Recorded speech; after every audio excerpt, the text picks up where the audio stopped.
This road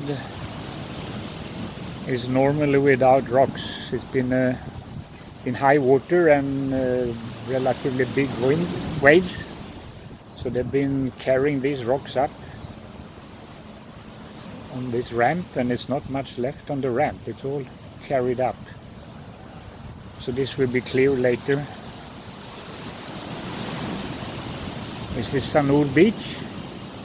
Tide is, when I looked at the tables, it's only 0.3 meters, 1 feet down from high water, but from what it looks here, it looks like it's much more off high water, and maybe the waves were bigger in the morning. It's 12 o'clock now.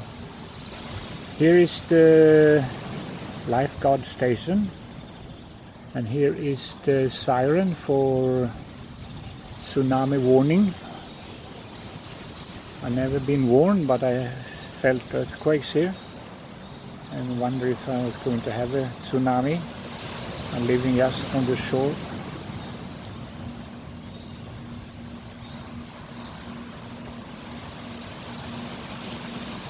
Two towers there, somewhat leading the way into the harbor, Sanur Beach harbor, for speedboats coming from Lembongan, Nusa Penida and Gili Island.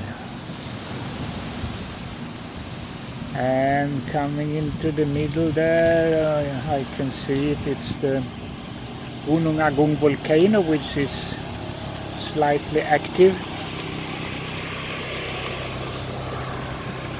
Yeah, wave power.